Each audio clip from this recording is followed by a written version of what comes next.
This is Episode 5. Acclaimed hypnotherapist Chris Knight talks to us about procrastination, limiting beliefs, wealth blocks, confidence, and finding yourself. In this conversation, we go deep into how he helps property entrepreneurs remove the blocks that's stopping them from growing and achieving more.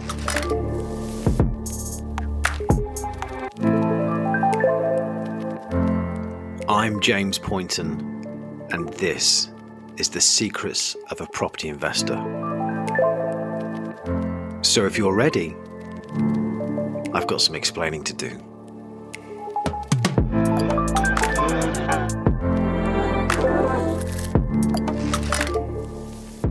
So let's address the elephant in the room then about hypnotism. Paul McKenna, on the shows in the 90s, hypnotized people on stage for entertainment and then making them walk around like a chicken. Yes. And then the other one that springs to mind about hypnotists is the sketch from Little Britain when Matt Lucas dresses up as that guy. Look into the eyes, not around the eyes, into the eyes. Okay, you're under. And clicks his fingers and you're under. Look into my eyes, look into my eyes. The eyes, not around the eyes. Don't look around the eyes. Look into my eyes. You're under. If only. I'll be off down to my local bank and be in the Maldives the next day. And then someone's like, no, mate, it didn't work.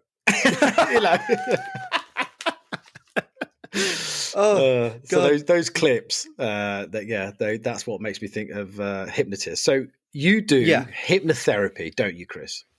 I do hypnotherapy. Can you explain the difference between the hypnotist on stage and hypnotherapy, please? Yeah.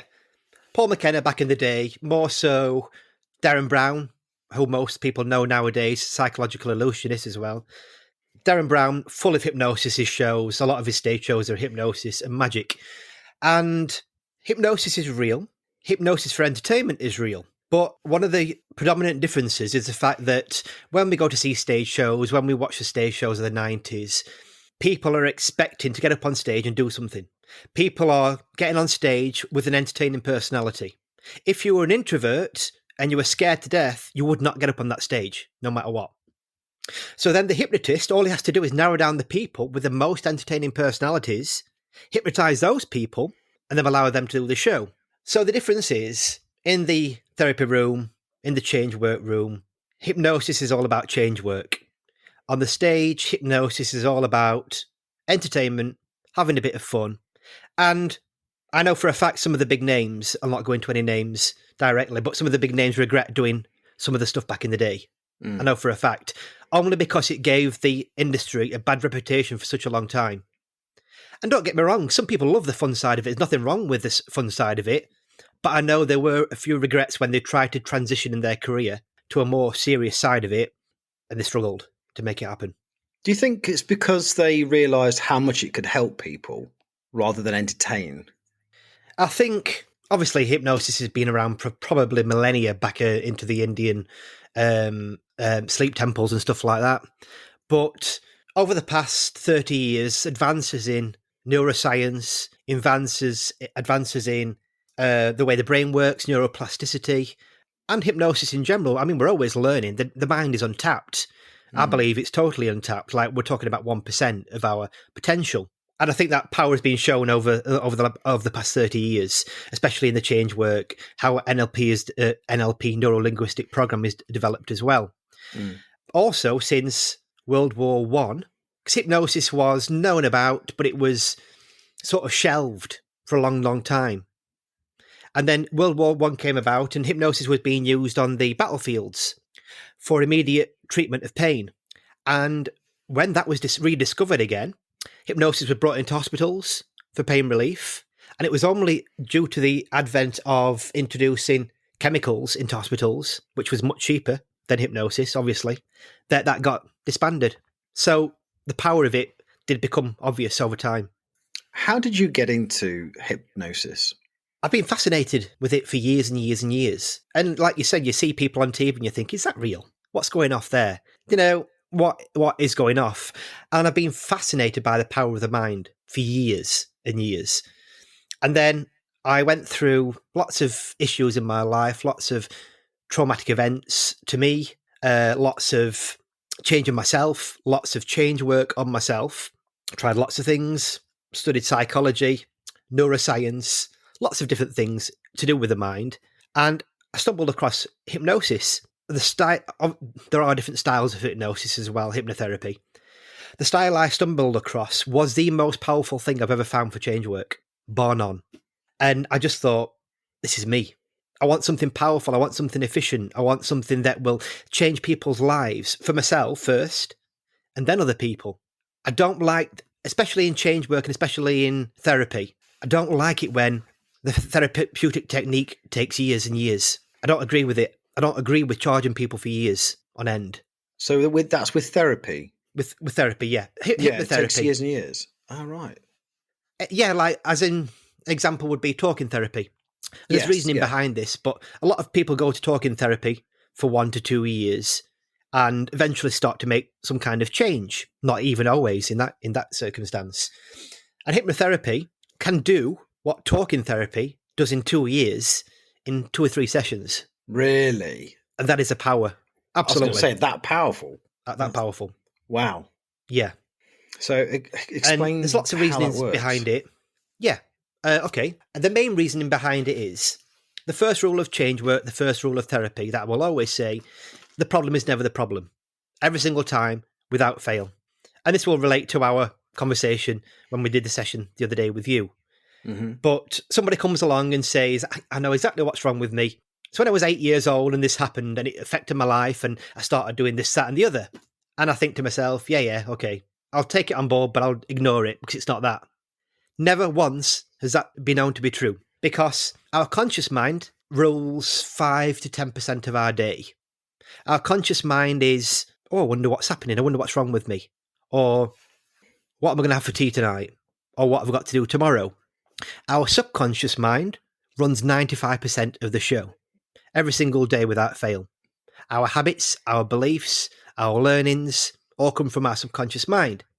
So for example, when we go to talking therapy, we'll be there talking away to the therapist. But if the problem is never the problem, we end up talking about something what's non-related to what the problem is. So it takes months and months and months to start to get to the area where we need to get to. With hypnosis, hypnotherapy, we can go directly, bypass the conscious mind, into the layer where all the problems are stored and start to release them directly. So we're bypassing all that conscious thought, all that I know what it is, because no one knows what it is. Because the problem is those first 2 layers, the conscious mind and the subconscious mind, cannot communicate together. There is a barrier between them both. I didn't know this. Yeah. What's the barrier? The barrier is protection. Right. It's not like a physical barrier as such. This is like all metaphorically speaking. Yeah, like a mental barrier. Metaphors. Yeah. Okay. Yeah, mental barrier.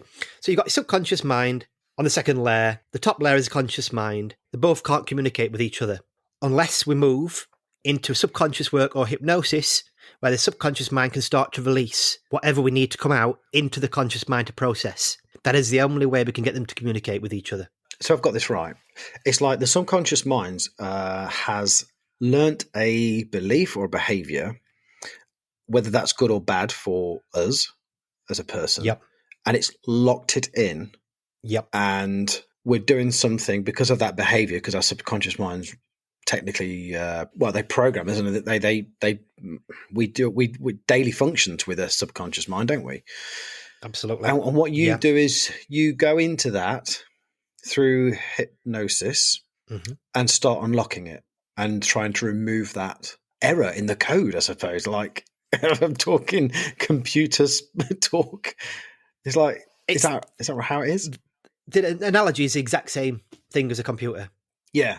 We are running code. paradigms. Yeah. We are running paradigms in our mind, which is a paradigm is just the code. And it's just like downloading new software.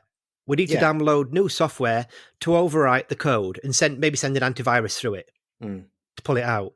But the interesting thing is, I'm not doing anything. That's what the real interesting thing is. How's that? Yeah, it's because Again, there are different types of hypnotherapy, and everyone has their own opinion on this, but I talk about what works and what doesn't. If I were telling you what to do, if I were telling you my suggestions to you in hypnosis, well, then that would be my beliefs and my perceptions being pushed onto you. Right. If you're telling, and I think you found this out the other night, when you're telling me what you're seeing, what you're feeling, what you're hearing, what you're discovering, and I'm saying, okay, how does that relate? And you're going,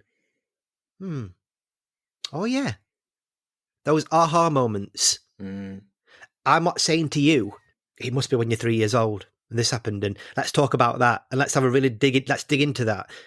Which a lot, I hate therapy bashing, I really do, but some therapists do go down that route, which I don't agree with, but that's another story. So it's very close to a computer analogy, absolutely. You know as well as I do that leaving your money in the bank isn't earning you hardly any interest, and anything over £85,000 is not protected. NTS Property Group are a team of seasoned property developers. They're inviting investors to get involved financially with their future projects. They're offering great returns on 1 year, 2 year or 3 year investment, earning 10, 12 or 14%. For more details, contact them at ntsproperty.co.uk or drop them an email to get an investor pack, info@ntsproperty.co.uk, or reach out to them on the socials, Facebook, Instagram or LinkedIn, and drop them a message. Let's get back to the show. Chris and I had a session the other night, didn't we? Which was really interesting. But Yes. before we talk about that, there's a few things I want to just almost like setting an agenda. We'll talk about that session that we did in a minute. Yeah. And then afterwards, can we talk about helping people with procrastination, limiting beliefs, wealth blocks, confidence, loss of direction or lack of focus, and one that you've mentioned to me, which has become very popular recently, is finding yourself. So before we go into those, the session we had the other night. I always giggle because it's a nervous laugh, you know that. It was the funniest thing ever when you came on the session the other night and you let out this nervous giggle at the beginning. Yeah, before we'd even started, I'm like, it is. I was really nervous. We did it live on Facebook in your absolutely good moment to just mention your Prosperous Business Club on Facebook that people are happy to join if they want to and get more information from you. So we did it live in that group. How many members have you got now, Chris? 770 about. Wow. Roughly. Wow, that is good. And it's good because they are sort of they are the people aligned with my work. I don't just let every Tom, Dick and Harry into the group. It's got to be people who are entrepreneurs interested in the kind of work and more open-minded. And you specialise with entrepreneurs in property? I do, yes. So the session we had the other night. Do you want to just tell us what happened? Because I think in your words, you're better at it. You're far more experienced than me, even though I was present, or sort of. Yeah. I mean, the funny thing was, I did this session and you were very, very brave to come forward for it. Got to say, that's a big part of change work, putting yourself out there and going for it. But you started off at the start of the session talking about what you thought the problems were. And I'm sat there listening and I'm thinking, no, they're not. That's not where it's coming from. Yeah. And the thing is with my sessions, it is hypnosis and it isn't. And that's going to sound really weird, a weird sentence to say. Hypnosis doesn't rely on your eyes being open or closed. It's nothing to do with your state of eyelids. Right. Okay. So when at the beginning we were just chatting, I was gleaning information from you and feeding it back to you. Even though we weren't doing the typical hypnosis, close your eyes, whatever, let go and go deeper. How were you doing that though, mate? I mean, was that using NLP? It's very close together. Both areas are close with one another, NLP and hypnosis. When I'm gleaning information from you and feeding it back to you, your subconscious brain is going, okay. It starts to process. It starts the process of you starting to change your perception about things without you even realising it. Because then you think, oh, right, I'm going to go into hypnosis now. But you're not. You're already in hypnosis. You just don't realise it. And then obviously with the NLP rapport side of things, and I'm matching and mirroring your body language and I'm repeating phrases back to you, and your subconscious mind is going, okay, this guy's like me. I can feel free to open up to him now. I didn't notice you were doing that. That's a plan. Damn, I fell for it. But the thing is, it's just about being, it's not like copying people, and it's just about being comfortable with people. That's all it's about. The very interesting thing about stuff is when people are chatting away in this kind of setting, in a kind of a therapy setting or a change work setting, their subconscious is normally telling you what the problem is without them even knowing it. And it's the weirdest thing ever. Even now to me, I can pick up on little words that you're saying, little things that you drop out of your mouth. I'm thinking, yeah, that makes sense. That's where that's coming from. But you haven't got a clue that you've said it, straight over your head. That's clever. And then it's a learned skill. It's just working with lots of people. But the interesting thing about it was then when you went into hypnosis, 6 minutes later, you came out and you went, got it. I did. You went straight to where you needed to go to. And it turned out it was nothing to do with certain people in your life. Mm. It was to do with other people in your life. And I'm not going into too much detail because it's your experience. And you didn't know you were going to go there. You didn't know you were going to go to those moments in time and see those things or hear those things. And you came out and you went, I understand it now. In all honesty, I can't remember what your wording was.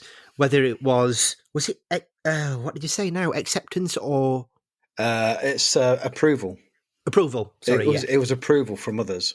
That's absolutely. And I didn't realise I was looking for that, and apparently I do. And do you know what? I've got a couple of things on this, Chris. Since then, I've been going around. I don't need your approval, and I don't need your approval. I don't need anyone's approval. In my head, and that's almost like an affirmation. And then the other thing, the standout moment for me, I tried to say something. And I was just dumbstruck because I realised that you just reprogrammed me, and I couldn't get the words out. Like, you've just reprogrammed me, and I was almost in disbelief because you'd actually reprogrammed something. I'm stuck with the words now. I'm stuttering. And because it amazed me, and I'm forever grateful for that. Yeah, and things are better. I'm not saying it's completely done with, but I am so much more conscious of it, and because your conscious brain is more aware of it, it can take the right action, I believe. If I'm right.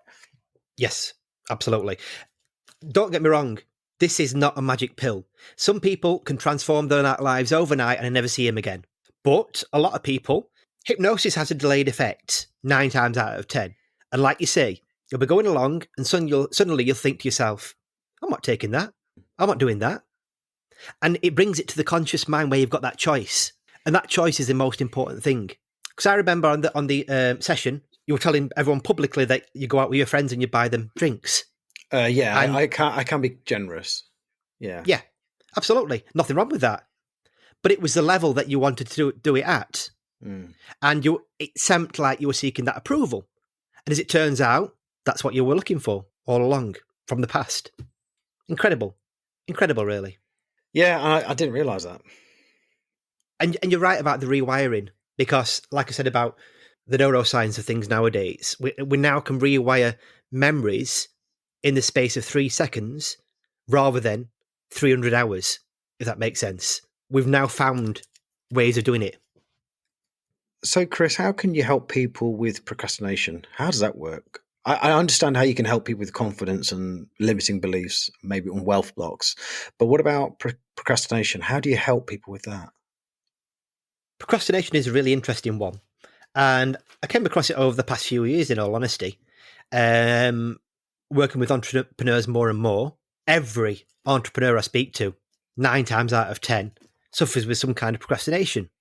Procrastination is a putting off of doing something, what's really important normally, what needs to get done, in terms of doing something easier or more available to us, or something that we enjoy.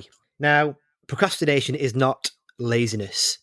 And some people think to themselves, I'm just lazy, I can't be bothered to do it. And it's quite easy to pin it down on that. But recent studies have shown that procrastination is an emotional regulation problem. Is it? Yeah, absolutely. Absolutely. It's when we are growing up and quite often we're not shown how to regulate our emotions properly. We've got two parts of the brain to do with procrastination. We've got the decision-making part, which is what we want to make decisions, where we want to do that meeting, where we want to prepare for that meeting tomorrow, where we want to, whatever the task is that we need to do. But we've also got our flight and fight centre. These two parts are in competition with one another. The decision-making part and the fight or flight centre. Our fight or flight centre is the one what takes on all the negativity, all the emotions, all the emotional ups and downs from the day that we're born all the way through life. If that centre, it's called the amygdala, if that centre takes on too much information and gets bigger and bigger and bigger, it pulls away from the decision-making centre, the prefrontal cortex.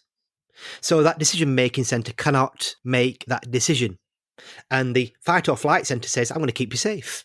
Let's do something else. Let's put Netflix on. Common thing.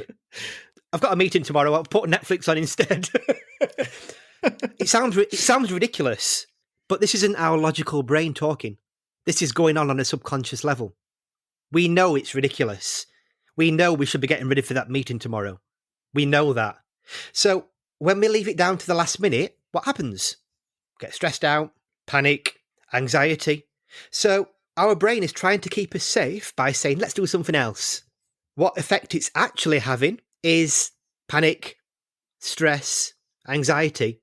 So there's an incongruence there. Your brain's wanting to keep you safe, but it's making you panic and full of anxiety. So can you see the error code weaving through that? When you put it like that, it's Yes. like, God, so easy to see it now. But on this subject of procrastination, for instance, I don't know how many people can relate to this. I don't do the thing where, like you've just described, where I go, oh, I'll watch Netflix instead, because I don't. Yep. So if I've got work to do and I know I've got to get it done, sometimes I sometimes find myself doing other little jobs first. And I think that is still a form of procrastination. It's like, oh, Totally. I'll just do this first. I'll just do that first. And then I have to have a word with myself and go, whoa, what are you doing? I've got to get back to this and get this. This is important. Important, yeah. The little things are the easiest. And what makes things easier?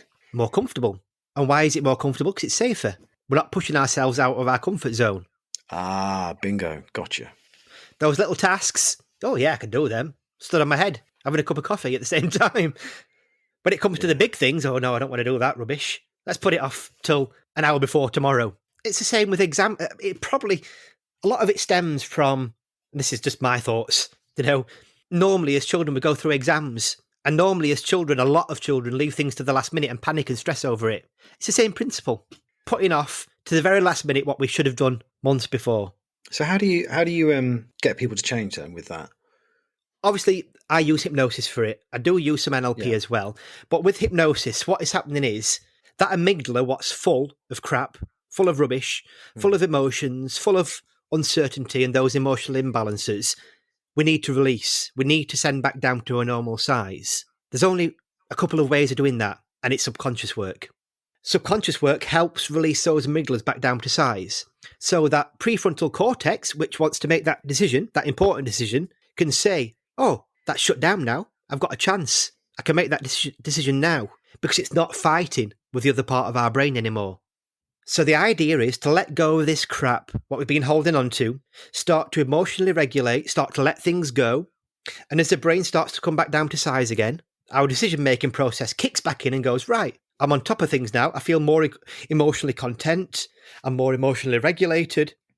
It sounds easy. If it was easy, everyone would have already done it. I mean, when we're putting off meetings for like £1 million project, for example, to the last minute, it stands us instead of losing lots of money. And we still do it. So this stuff isn't logical. Some good ways of letting go of trauma in the body and in the mind is yoga. Really? I didn't know that. Yeah. Yoga is used a lot for trauma therapy because we now know that trauma stores in the body. Whether we call it negative energy, whether we call it electricity, whether we call it negative ions stored in the body, it's all the same thing. And the way I talk to people is the way my clients understand it. Some people might believe in God, some people might believe in the universe, and its energy. Some people might believe in biology. It's all the same shit at the end of the day, you know. So I just talk to however people understand it. Mm. And when it stores in the body, memories can store in the body, weirdly enough. So this negative energy, these ions, store deep into the musculature, into the fascia or fascia, into our tendons and ligaments. When we are doing yoga and we hit certain stretches, those muscles stretch and release those negative ions or emotions. We can be doing a stretch and all of a sudden we start crying, especially in trauma therapy, because that emotion is being released from the body. Wow, that's interesting. I never knew this. Fascinating. And obviously, I started off as a trauma hypnotherapist. So I went deep dived into all this stuff. And even now, it still fascinates me. You know, the human body is miraculous. Absolutely. Incredible. So, what about limiting beliefs? limiting beliefs are We all have, predominant. Yeah. don't we? I Oh, have. absolutely. Yeah. Sometimes I sit there and go, no, I haven't. But I have. Oh, my God. And you know, the funny thing is, we can't see the label from inside the bottle. The amount of times I've said that this week is unbelievable. When we've got limiting beliefs, chances are we can't see our own limiting beliefs. Mm. And I think I've worked through my own limiting beliefs perfectly. And someone will come along and I'm like, flipping heck, you know, I haven't properly. And I've worked through hundreds of limiting beliefs. I had lots and lots and lots. I was a very poorly child. I was a very traumatized child to an extent anyway. Right. So I had to work through all of that. So I shifted a massive stuff. But I had a limiting belief about public speaking till last year, believe it or not. And I just could not get past it. And I just stayed away from it because I didn't want to do it. And I ended up doing it towards the end of last year. And I loved it. But I had to do lots of work on myself to get through that. Limited beliefs, basically, are the stories we tell ourselves and the things that we've learned over time. The stories we tell ourselves are not reality. They're our perceptions, our beliefs, our understandings of life. They are our narrative. Our narrative is never, ever right. We may believe it's right.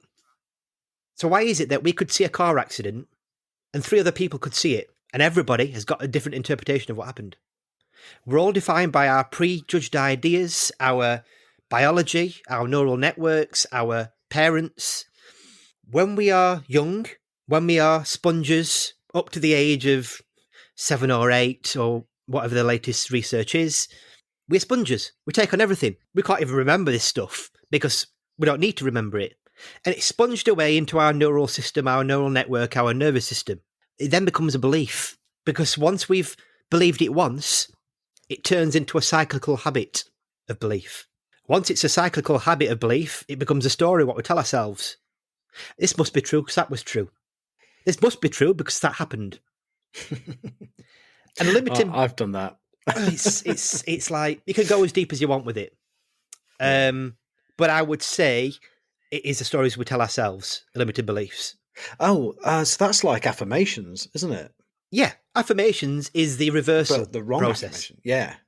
Yeah. The negative cycle is a negative affirmation. Let's carry on talking about the limiting beliefs, and we'll come on to affirmations later, shall we? Well, yes and no, because it beautifully links into the, I won't say cure, it links into the removal of limiting beliefs. Because like you said, people have to watch what they say. What we say becomes true. If we tell ourselves we can't do something, we will never do it. And I know we hear it all the time, and people are like, oh yeah, I've heard that before. But it is true. Absolutely true. Doesn't mean that if we say to ourselves we want to be a billionaire, we're going to become a billionaire. That's not how it works. But what we can do is reverse the process of our pre-programming, of our limitations. So what we might say is, trying to think of a common limiting belief. Common to limiting belief, we can't earn more money.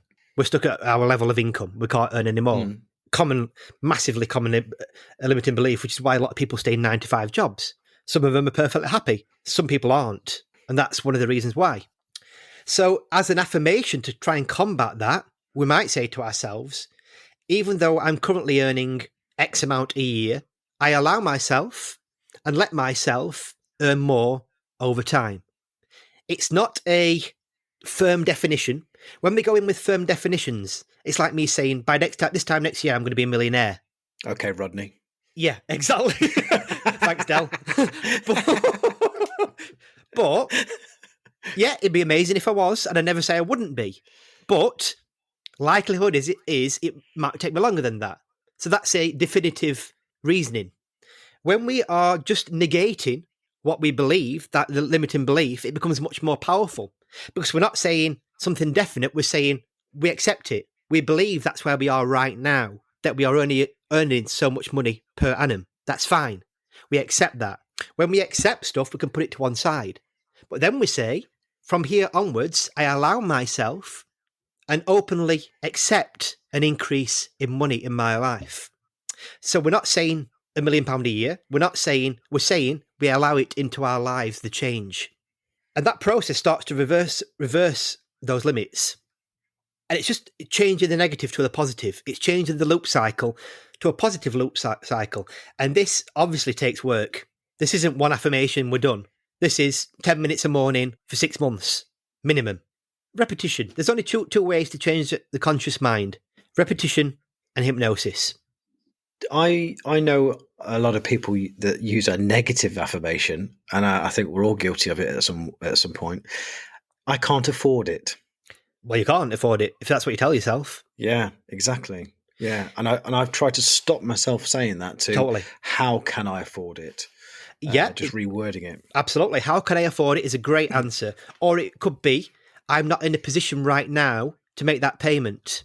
Doesn't mean that you're not going to be next week. Whereas when you're telling yourself you can't afford it, you're giving yourself that limitation that you're stuck. You're stuck in life. You're stuck in that concept. When in reality, there's somebody who knows, who's earning less than you, who can afford it.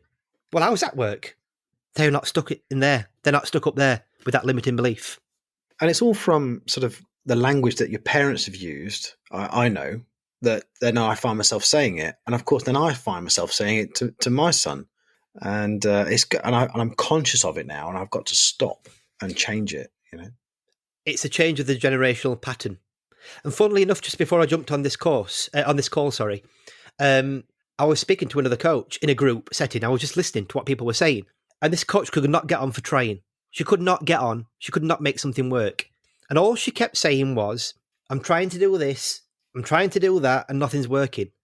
If she could hear herself, trying implies failure. Trying creates failure. If she could hear her words, what she was saying to herself, she would tell straight away why she couldn't do what she needed to do. It's all in the words. I've also heard people say that when you say try or trying, you're basically lying to yourself as well, aren't you? Absolutely. There is no such word as try. We either do as we don't. We either do or we don't. We either want to or we don't want to. So we are lying to ourselves. And trying is used a lot in hypnosis. Because it implies failure.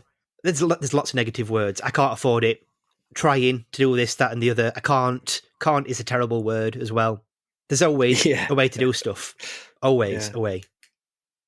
That what we just spoke about reminds me of Yoda. Do or do not. There is no try. Sorry about the bad impression there. I think you're missing a trick there. That's your next niche. An impressionist. Yeah, what, of Yoda? Just makes me think of that bit. But anyway, there you go. Sorry. I just want to touch on one more thing to do with affirmations as well. Yeah. I call it a reciprocal loop. And you might hear me talking about putting energy out into the universe and it's got to come back to you eventually. Mm-hmm. Some people believe that, some people don't, but it's my fundamental belief. But with affirmations, what's happening is, and affirmations are best done in front of a mirror as well. So we're doing the positive, removing away from the negative, creating a positive done in front of a mirror. Right, okay, in front of a mirror. Yeah. So what's happening is, you're seeing yourself speak the words visually. And we're creating an auditory loop. So we speak the words. We can't do this in our mind. We need to speak the words. The words loop back round into our ears, back into our subconscious mind. Our subconscious mind picks it up and says, okay, well, if they're saying it, it must be true. The subconscious mind does not know the difference between truth and falseness, reality and fantasy. Whatever we tell it, it will listen to. So we've got this loop cycling round.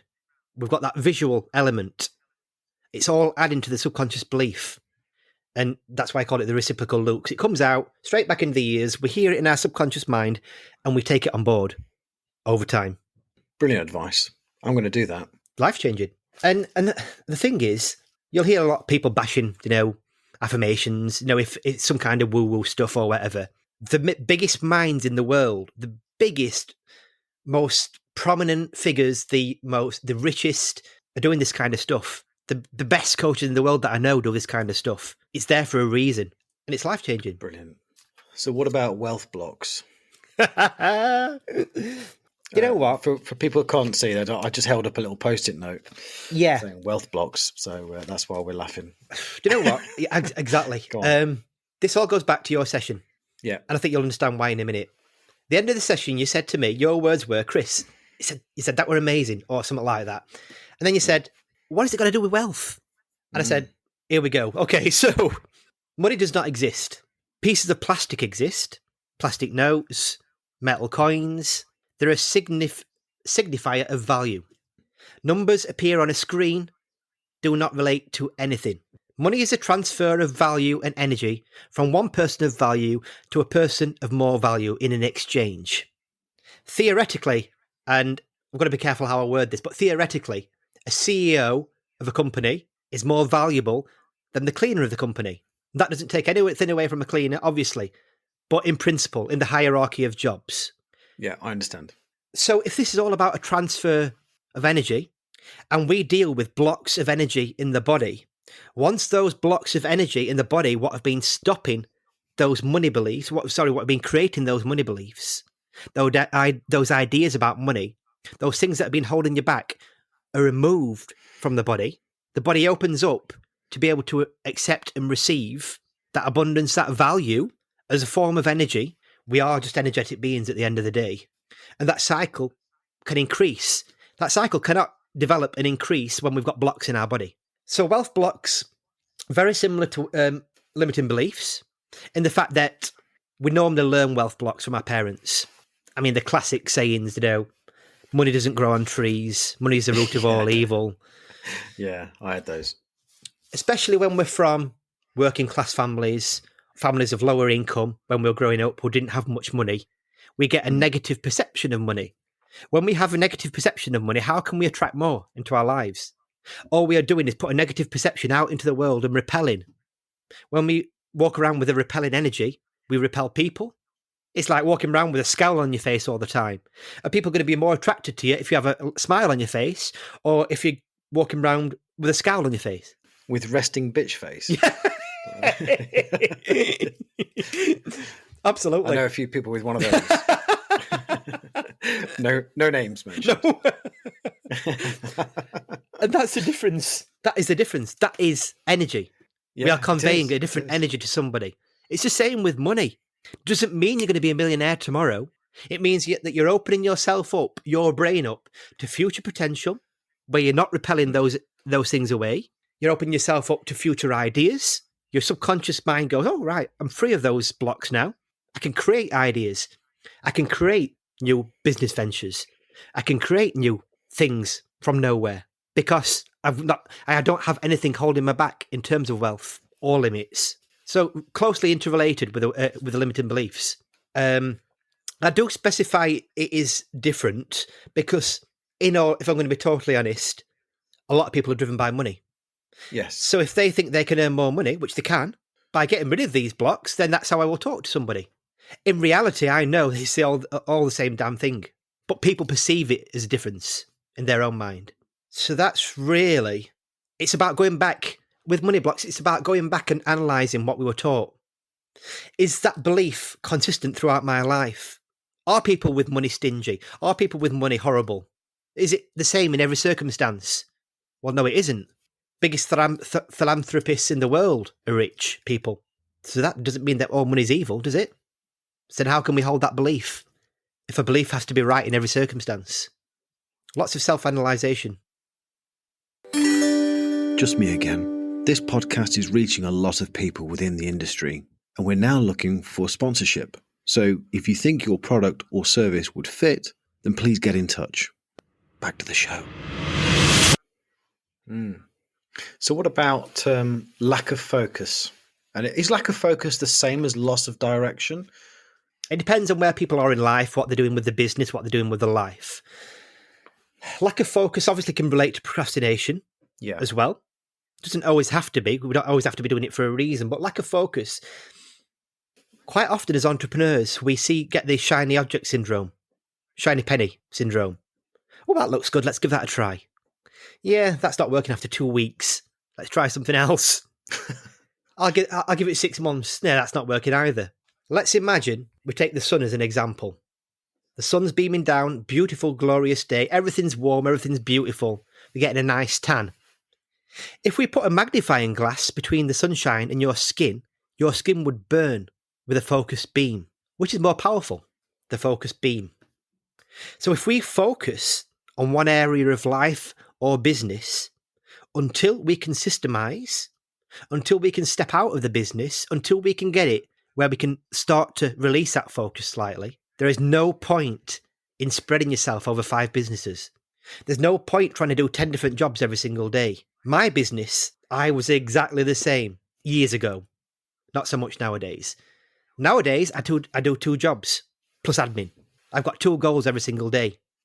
And that power of focus has obviously changed my career dramatically over the past 18 months, 2 years.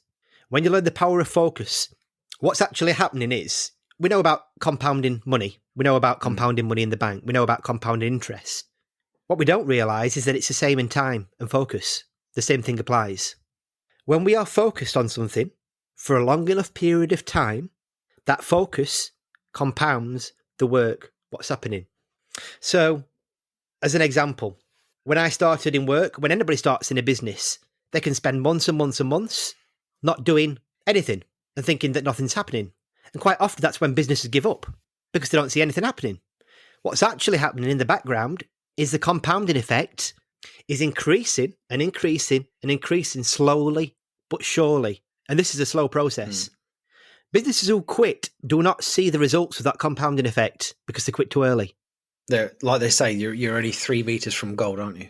Absolutely, the same principle. Yeah. It's the old thing: putting a penny in the bank every single day and doubling it for a month.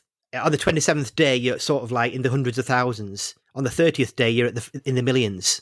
You know, that last portion of time is where the change happens. And the only point you fail is when you stop. Stop. Never stop. If what you believe you are doing is right and you are slowly seeing improvements, if you were slamming something for 5 years, you'd never earned any money and it was going downwards, yes, obviously you have to reevaluate. There are needs and musts sometimes. When we are just starting out in something and we do it for 2 weeks and we don't see any... And this was me in my 20s. I was a classic. I have started so many businesses in the past, left it for 2 or 3 weeks and thought, I've not had a phone call. I'm giving this up for a laugh. You know,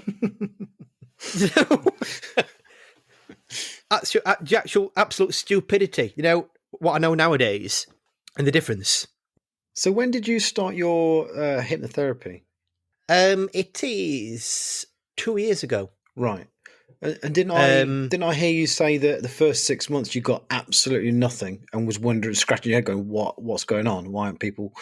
The first 6 months, I was devastated. Absolutely devastated. I was crying to my girlfriend every single night saying, because I was putting in, let's not forget, I was putting in 20 hours a day. Yeah. I am a pure worker and I wanted this to work. I wanted it desperately to work. And I was breaking down and like not having big breakdowns, but you know, that emotional, that frustration when something isn't working. Yeah.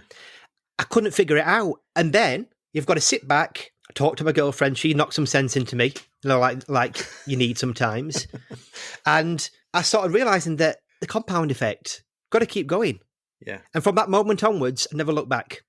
I have days where I'll hear nothing from anybody. And then I have days where 5 people sign up. You know, it's just remembering what you're doing, why you're doing it, and your big overall vision. So how did you feel when you got your first client? Over the moon, but I think I was finally in the mindset of it's going to come anyway. Yes. Yeah. So it was amazing. But like, as you know, and some people know who will be listening to this, I work mainly high ticket nowadays, where I do coaching programs.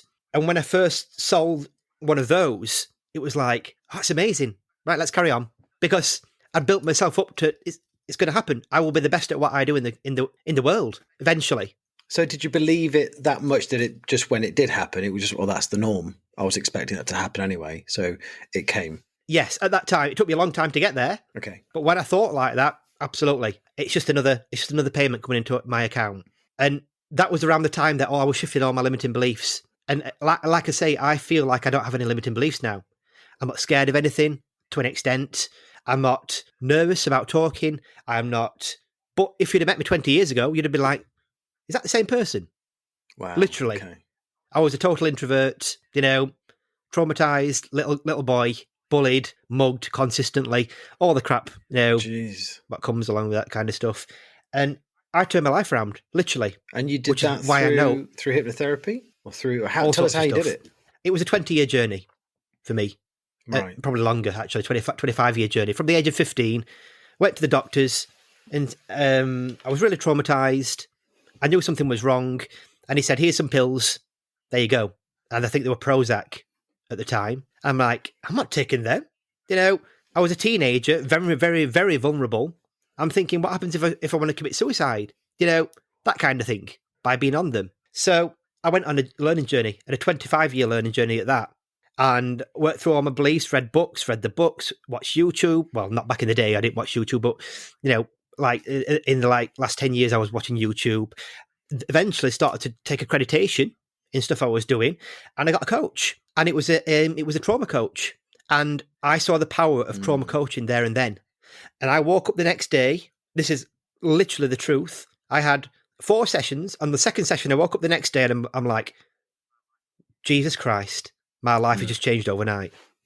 Everything made sense to me. Everything made sense to me from my past, how I was, why I was. From that moment onwards, it was an upward spiral. Fantastic. Don't get me wrong. We all have bad days. We all have mood swings. We all have anger. We all have sadness in our lives. But the overall consensus was moving upwards. Now, I totally believe I'm the best at what I do. That's not a brag. That is not a big-headedness. It is a confidence in myself, what most people miss. And I think that's the difference. When we value our work, when we value what we do, we're not even competing with anybody else. This isn't about competition. This is about us helping as many people as possible in the area that they work in. Was that the purpose of setting up your Facebook group, the Prosperous Business Club? Yeah, absolutely. I wanted a place where like-minded people could get together in a community, interact with each other, interact with me. If they needed help, I could reach out to them. If they didn't need help, they can chat to other people in the group. That was the consensus behind it. It's full of property entrepreneurs, full of interior designers, full of investors, some normal entrepreneurs in there as well who aren't in property. You'll see me putting value in there as much as I possibly can. You'll see some recordings in there. And it's about giving people that insight that I know what they're going through. There's a good chance I've been through what they're going through. I don't preach from the coaching books. I don't preach from just my lessons that I've learned from the syllabus, for example. I coach from experience and lots of experience in life. And I think that is more powerful, in all honesty. I agree completely. Which ties us in nicely with confidence. How can your hypnotherapy sessions help with people's confidence? Confidence, self-esteem are the 2 main issues that everyone suffers with. Most people suffer with. The most confident people that you will ever meet are the least confident, normally. The people who post on Facebook about the Lamborghinis, the Rolexes, are usually the ones who are contacting me saying, can you help me? And I can say that for a fact. Unfortunately, it's a sad state of affairs. If people want to advertise that they're doing well, that's amazing. But not if it's with a false pretense. That's sad. That's sadness. It's a deep sadness inside. They've got voids inside of them that have never been filled. And my work is about filling that void. Filling that void they never had filled growing up, going through life. Confidence is about knowing that we are good enough, that we are worthy. And maybe we've not received it as children. Maybe we've not received that empathy and loving and that care and that fulfillment. What happens is we have parts of our mind we can have parts of our mind what don't mature. So these little guys get stuck in our mind at 6 years old, 7 years old, and they still think like a child. They still think that they're not good enough. That little voice in our head is normally a child. what's never matured. And you may have heard of inner child work, where we have to go back and negotiate with these children. And it sounds a bit, do I believe this or not? But it doesn't matter if you believe it, because it works. And if it works, let's do it, is what I say.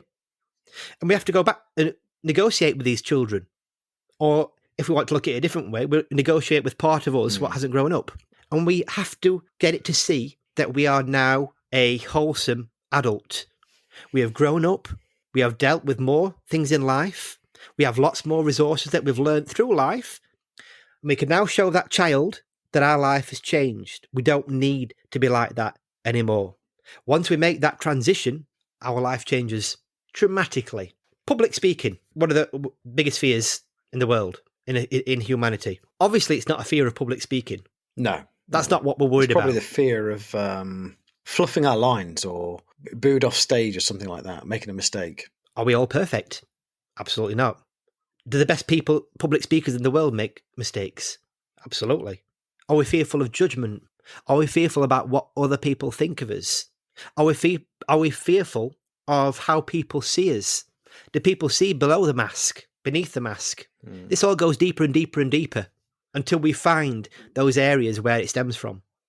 Once we find those areas and we start to reprogram, change, alter those memories, those experiences, those emotions, everything changes. Interesting.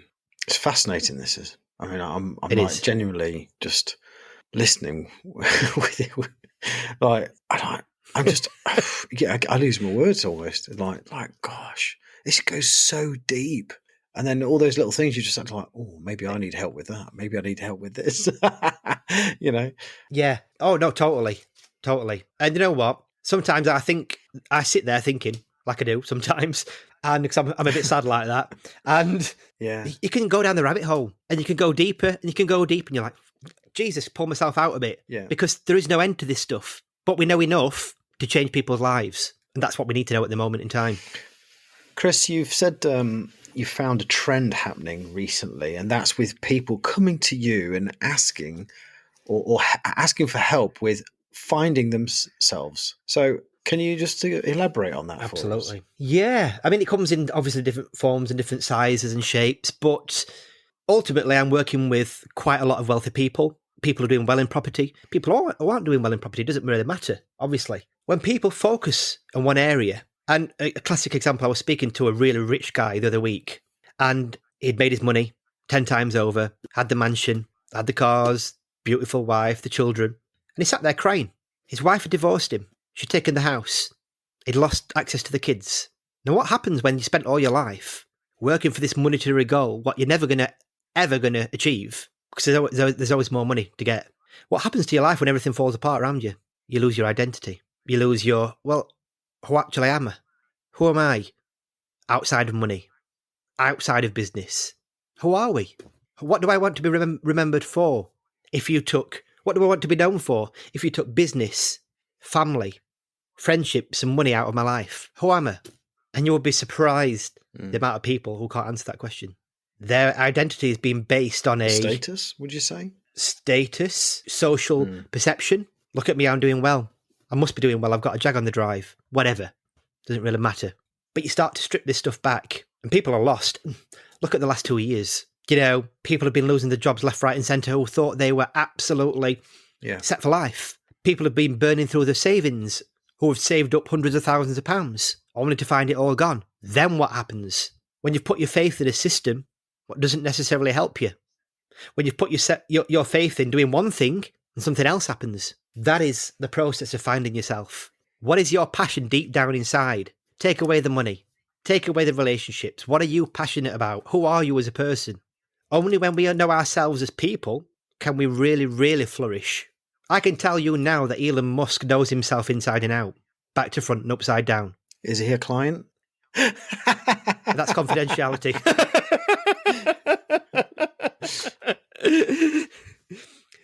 I actually told him to buy Twitter, actually. You hypnotised him into it.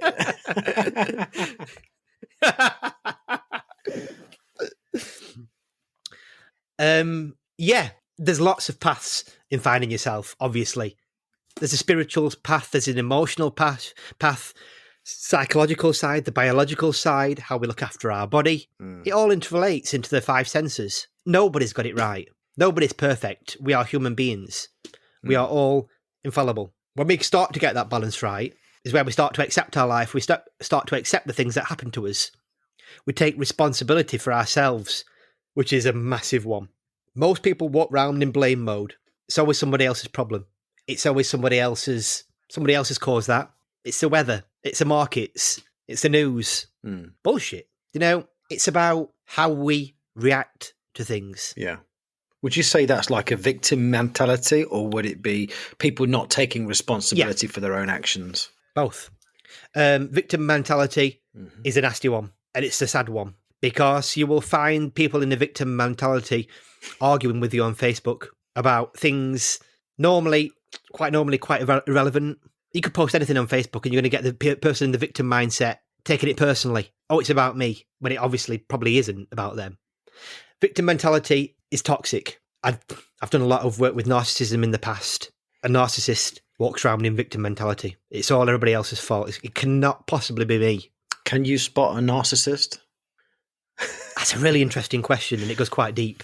I am really my job is to read people. My job is to understand people. My job is to, in the fastest possible time, normally within 10 minutes of a session, I have to understand people. That is my job. A narcissist has emotional, deep-rooted problems. Half the time, they don't even know it. This is where the narcissist is so emotionally unregulated growing up that it changes the brain. So because it's normal to them, they come across as normal. So you cannot always see the gives, the tells, the body language, because they don't think they are lying. Sometimes they can be manipulative, I understand that. But sometimes they totally believe that they are always right. When you're dealing with somebody like that, they are not projecting any kind of dishonesty. They are not projecting any kind of manipulation. So it's hard to spot, but you can tell from their behaviours over time. Now you can see the patterns. So can you spot a narcissist? No, I don't believe that you can. Yes, you can with the patterns and the habits, obviously. If I was to meet a narcissist tomorrow, no, not from the first 10 seconds as such. It's a really interesting question, though. That's obviously my belief. I don't know why we got to this subject, but I believe that I think all of us have a little bit of that in us. Some people are like 100% narcissistic, and then others are just like, we've all got a little bit of it in us, some elements maybe. We've all got terms of absolutely. We've all got to have terms of narcissism in us. NPD, narcissistic personality disorder, is where we are narcissists. We have to have every range and every emotion. We have to be selfish as human beings. Selfishness can be seen as narcissism. Doesn't mean that it is. The question is there such a thing as altruism? Is there such a thing as completely giving of ourselves? And I don't believe there is. We are all inherently selfish to an extent. Even if it's down to saving our family, this is not my opinion, this is what I've read, to continue our gene line. Whether that's true or not, I can't answer that. But it's a really interesting debate. Interesting one, just going back to people finding themselves when they've lost everything. Because I can relate to that. I lost everything a few years back. I had a successful business and wife, child, and I lost everything. But I had to rebuild it. You just do. And but I'm actually doing what I love. I love doing this podcast, and I now know, because of the feedback I'm getting, that it's helping people, and that's what I want to do. I want to help. I want to give back, and people can learn from this. Chris, how can people sort of reach out to you and get in touch if they want to discuss things with you a bit further? Absolutely. They can add me on Facebook. Obviously, my main platform of advertising is Facebook. So you can search Chris Knight. They can join the Prosperous Business Club on Facebook, which is my community on there. My website is christopherdknight.com. So you can find about my work on there. My email address is info@traumahypnosis.com. Info@traumahypnosis.com. Perfect. Yes. I was thinking of something then. Just to finish off with. It's interesting what you said at the end. Your last statement about you changing your life, your direction, coming from business. And I know you have told me before that you like the nice cars and you like the nice watches and you like the clothes previously. Yeah, and you might still do, obviously. But I think your perspective has started to change. I think you've moved from a place of one mindset and things have happened and you are now, okay, I'm sort of realizing that I've got to give back more without taking away from myself. I want to give back and help people more. It's not all about the money. It's not all about the watches. It's about how I transform people's lives. And I think that's a big shift. Yeah, I have been materialistic in the past, thinking that's what shows success. You know, the nice car on the drive, or the nice clothes, or whatever you're wearing, jewelry. Being in these certain places at a certain time. Now I don't get me wrong, I do like nice cars, and I appreciate nice watches. Do I want another nice watch? Absolutely. I'm not bothered. Really not. Do I want a nice car? Yeah, I do. Well, I have a passion for cars, so that's the interest, really. I don't want a fleet of cars. It's just want. Yeah, I've got a nice car anyway. You know, I don't need anything else. What I've got in life, I am grateful for. Very grateful. That hits a nail on the head, though. There's a difference. Nothing wrong with having nice cars. Nothing wrong with having watches. It's the need to feel that you have to show them off, that you need them in your life. As opposed to, I'm getting it because I like it. There's a massive difference in yourself, nobody else. You know, it's how you think about yourself. That void inside that we can start to fill up when we know that we don't need that stuff. We get it because we want it. Massive change. Because I think once I'd realised that, that started the spiritual journey for me. That was it. And you start understanding that, you know, putting the energy out, you get the energy back, and you start doing better by people. And I've become more honest with myself as well about who I am and what I do. And I don't know. Yeah, it's going deep, isn't it? It is, isn't it? Okay. This is, again, my theory. I've got a lot of theories, but this is from working with lots of people who have the same problems. You start to pull out patterns and information. My theory is emotions are stored in our body. We know that. When we feel scared, we feel it in our stomach. When we feel anxiety, we feel it in our chest. When we feel the void, we normally feel it in our stomach. Now, the pit of our stomach, something's missing. I believe that 9 times out of 10, we haven't had our needs met in some way or another growing up. We are trying to find those needs ourselves. We are trying to get adulation, acceptance. We're trying to get that recognition from other people. We're trying to fill that void what was never filled for us somewhere along the line. Does it mean that it's bad? Does it mean that it was nasty? Does it mean that we went through a traumatic time? No. Some point in life, we didn't get our needs met, and it created a void inside of us which was never fulfilled. As human beings, we go looking to fill that void. It could be materialism. It could be gambling. It could be smoking. It could be sex. It could be pornography. Drinking and drugs. All the as same well. thing. Yeah. Yeah, absolutely. So, as we draw to a close, I like to ask all my guests this one question. Oh, the suspense. I'm excited. I know. And yet regular listeners know what I'm going to ask.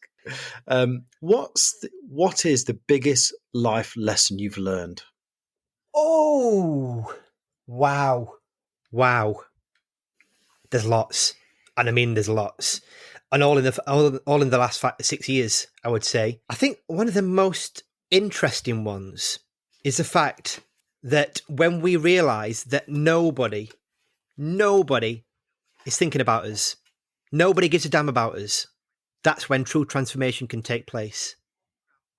Everybody's walking around lost in their own worlds, thinking about their own life, thinking about what they have to do. And everyone's walking around thinking that that's what other people think about them. That other person isn't thinking about you. I can guarantee it. When we get out of that mindset that people are judging us, people are thinking about us, there's nothing stopping us anymore. Is it the biggest lesson I've learned? Possibly not, but it's a massive one. So is that like worried about what people think of you?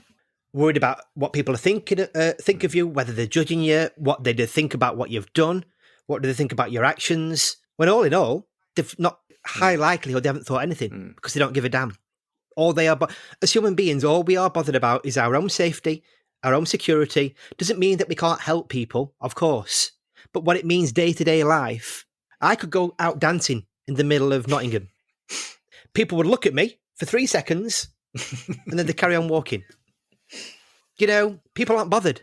But we've got this story in our head that, oh my God, I can't do that. What will people think? People won't think anything because they're not bothered. It's all a story we're telling ourselves. It's true. Again, it's that limiting belief and that affirmation we're telling ourselves. I know somebody who does that. Yep. So what else? You said you had lots.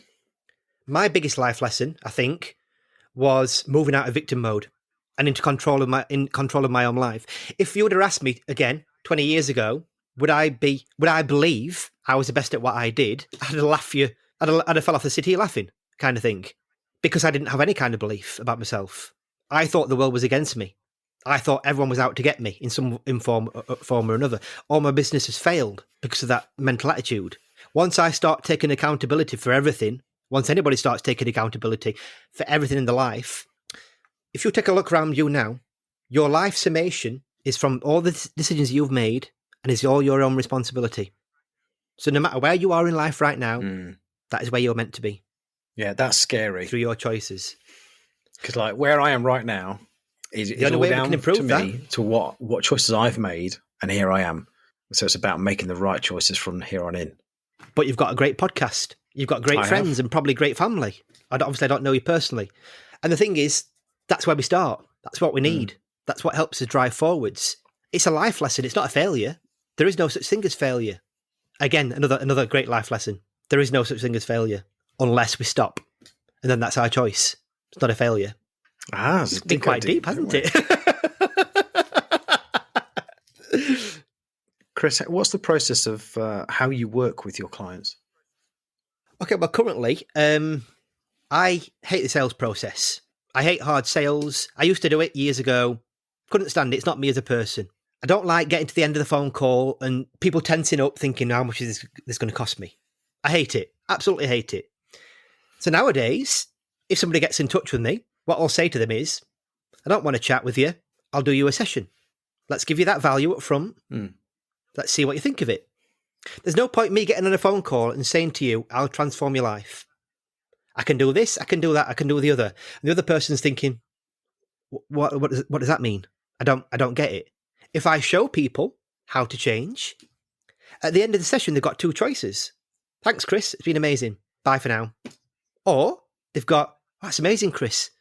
Can I continue working with you? That is the only conversation I ever have with people now. I don't want the sales crap. I don't want the hard sell. It's all about me giving value up front, showing people what I do, and it's either for them or it's not. No judgment either way, obviously. I think that's quite important. I'm not here to sell to people. I'm here to help and give people value in their lives and to transform people's lives.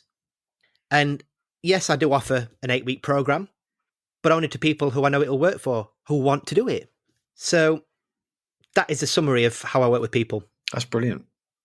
I think that adds a lot of value straight away. You know, you get to a sample of what's to come, don't you? You give that free session, and then if they want to carry on because they've enjoyed it, because that must be how confident you are on how you can help them. You just like, I'll tell you what, I'll do this for free, and then we'll go from there. And that's how confident you are in the work. I'm totally confident. I'm totally confident in the work. 100% confident in the work, and obviously, I took quite a big risk the other night, and I wanted to push myself. I could have got on with you on a live stream into my live Facebook group with 770 people watching, half of which who have never worked with me before, maybe, or even more, and I could have failed. You could have gone, I don't know what you mean. It's not working, I don't know what you're on about. You know? Yeah, exactly. You know, that could have been an absolute plausible condition of what happened. So I have to be confident in the work that I do. And it's not the rubbish about whether you can go into hypnosis or not. Everybody can go into hypnosis if they want to allow themselves to. It's about the power of the work involved. It's not about generic rubbish about hypnosis. And I believe it. I believe in it down to my core. And I think my passion for the work also helps me work with people, because this is my calling, whatever we want to call it. This is what I do. This is my passion in life. And I think when you get that from somebody, you get that energy from somebody, it goes a great deal into helping people change. You can tell you get that from you, because you've just spoken so passionately about it and wanting to help. How many people do you want to help? Tell us. On my website, it says I want to transform the lives of 1 million people. Right. Wow. That's good. That's great. But then again, can you ever put a cap on it at the end of the day? I want to transform as many people's lives as possible, but I want to give it a figure. If I blast that figure over many years, obviously, amazing, even better. But you'll find that on the website. Chris Knight, it's been an absolute pleasure to have you on, and I'm very grateful for you to agreeing to do this. Thank you very much. It's been an absolute pleasure speaking to you today, and thank you for inviting me on. You're welcome.